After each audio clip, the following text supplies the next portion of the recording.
Hello, मैं प्रवनीत। आप देख रहे हैं इकोटॉक्स। क्या आपको पंजाब में सरकारी नौकरी चाहिए?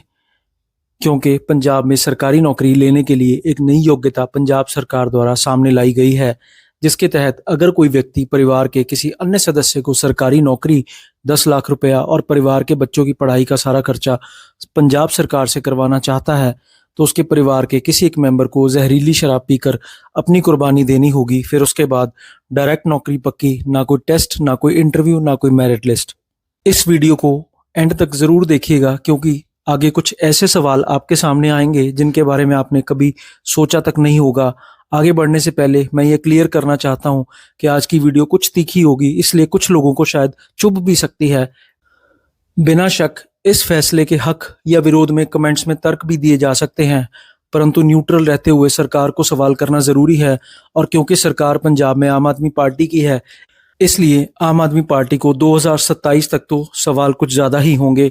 इस वीडियो को आगे देखने के लिए दिमाग और दिल का खुला रखना जरूरी है, क्योंकि जो कौमें अपने हुक्मरानों को सही सवाल नहीं कर पाती, उन्हें हमेशा नाइंसाफियां सहने के लिए तैयार रहना होगा।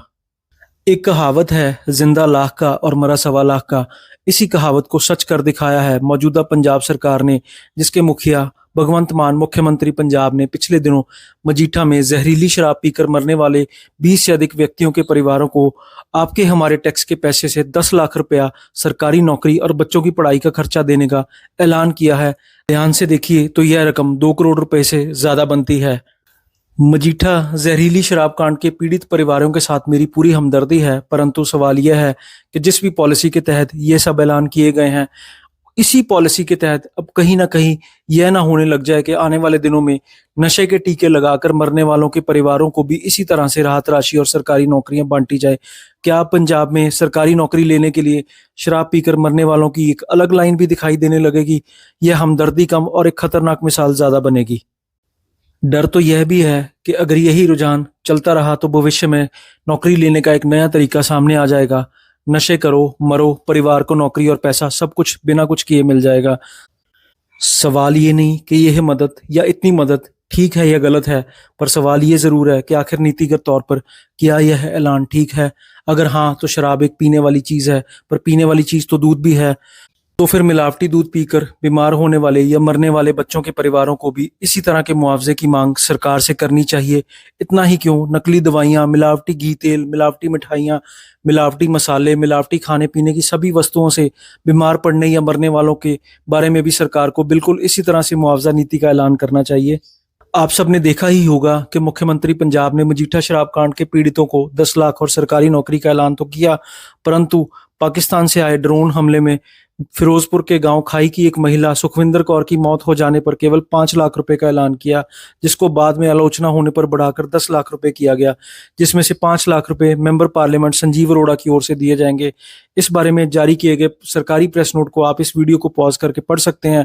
साफ साफ दिख रहा है कि उस परिवार को कोई सरकारी नौकरी का ऐलान नहीं किया गया, ना पढ़ाई के खर्चे की कोई बात की गई और ना ही उनके टूटे हुए घर की मुरम्मत की कोई बात की गई।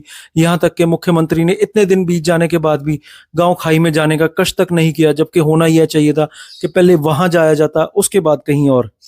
अब अगर मुख्यमंत्री ने गांव खाई में शहीदी प्राप्त करने वाली सुखविंदर कौर के घर जाने से पहले जहरीली शराब पीकर मरने वालों के घर जाना ठीक समझा, तो समझो सरकार की प्रायोरिटीज में कुछ ना कुछ गड़बड़ तो जरूर है।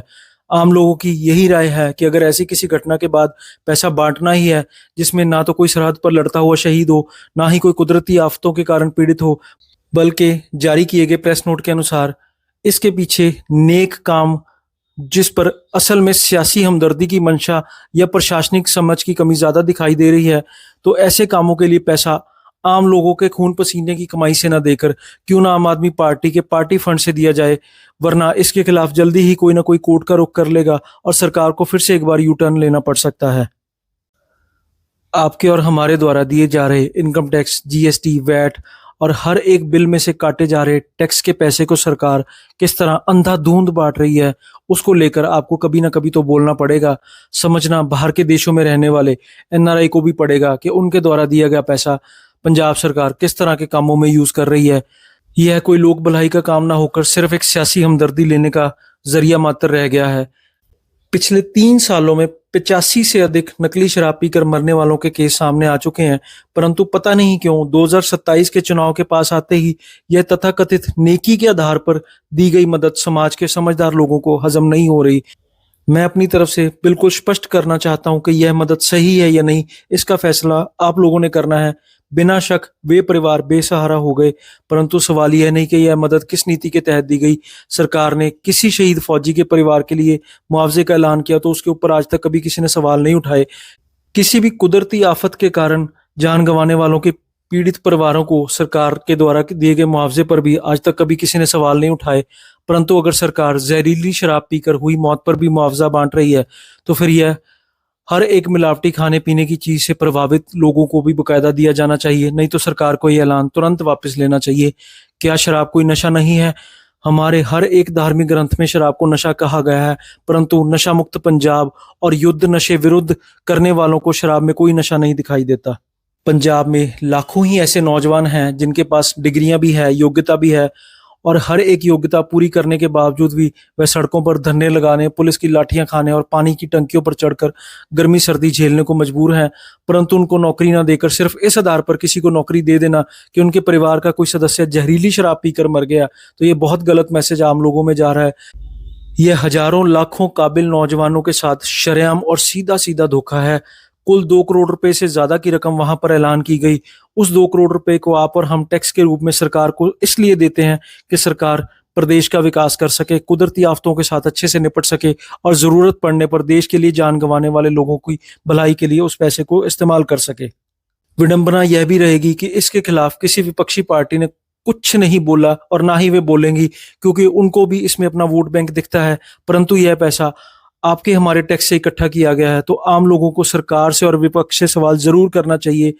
मेरी नज़र में मजीठा में जहरीली शराब पीकर मरने वालों को सरकारी खजाने में से पैसा देना बेहद गलत रिवायत को आगे बढ़ाएगा, क्योंकि इसके बाद चिट्टा पीकर मरने वाले और नशे के टीके लगाकर मरने वालों के परिवारों को भी इसी तरह के मुआवजे की आस रहेगी, जो कि गलत नहीं होगा, क्योंकि यह सिलसिला सरकार ने खुद शुरू किया है। अगर सरकार ने वोट की खातिर यही कुछ करना है तो इस पैसे को वह अपने पार्टी फंड से दे। अफसोस है, पर ज़्यादा हैरानी नहीं, कि इस बारे में पंजाब के किसी भी टीवी चैनल के पत्रकार ने मुख्यमंत्री या किसी मंत्री से इस बारे में सवाल करने की जहमत तक नहीं उठाई। 2 करोड़ रुपए से ज़्यादा की रकम का ऐलान करना कहीं ना कहीं 2 बातों को ज़रूर दर्शाता है। पहला यह कि युद्ध नशे विरुद्ध की असफलता पर पर्दा डालने के लिए इस मुआवजे की रकम का ऐलान किया गया, और दूसरा यह मुआवजा 2027 चुनाव के मद्देनज़र वोट बैंक या सियासी हमदर्दी लेने के लिए दिया गया। किसी की मौत को वोट लेने के अवसर के रूप में देखना कोई अच्छी बात नहीं। खैर, अब तो युद्ध नशे के विरुद्ध के बाद नशा विरोधी यात्रा भी पंजाब में शुरू हो गई, जिसको पंजाब के super CM Arvind Kejriwal lead कर रहे हैं। हालांकि पिछली वीडियो में मैंने यह सवाल भी उठाया था कि अरविंद केजरीवाल पंजाब में हर जगह आगे होते हैं, परंतु बीबीएमबी के धरने पर वह क्यों नहीं दिखाई दिए, और ना ही पंजाब के पानियों को लेकर आज तक उनका कोई बयान सामने आया। बहरहाल, किसानों को एमएसपी नहीं दी जा सकती, अस्पतालों में बेड और दवाइयों की कमी है, सड़कों पर गड्ढों को भरने जैसे ज़रूरी कामों के लिए सरकार के पास शायद पैसा नहीं, परंतु जनता का पैसा शराब पीकर मरने वाले व्यक्तियों के परिवारों के बांटने के लिए सरकार तुरंत तैयार है। किसान खुदकुशी कर लें, बेरोजगार नौजवान नौकरी ना मिलने पर खुदकुशी कर लें, या पंजाब छोड़कर बाहर जाकर धक्के खाएं, अध्यापक धरनों में लाठियां खाने के लिए मजबूर हों, मरीज अस्पतालों में दवाइयों और बेड के लिए धक्के खाते रहें, तो उनके लिए कोई मुआवजा नहीं। पर खैर, आप खुद समझदार हैं। इस वीडियो के बारे में आप अपनी राय कमेंट्स में दे सकते हैं कि क्या आप सरकार के इस फैसले से सहमत हैं या नहीं, क्योंकि अगर आप चुप रहे तो सरकार नशा करने वालों को भी कथित सियासी नेकी के तौर पर पैसा ऐसे ही बांटने में लगी रहेगी। आपका बोलना बेहद ज़रूरी है, क्योंकि यह आपका पैसा है जो कहाँ लगेगा यह सरकार तय कर रही है। अगर मेहनत आप कर रहे हैं, टैक्स आप दे रहे हैं, जीएसटी वैट आप दे रहे हैं, तो आपका पैसा कहाँ लुटाया जा रहा है, इस बात की जवाबदेही आपको सरकार से ज़रूर मांगनी चाहिए। आप देख रहे थे एको टॉक्स, मैं प्रपनीत।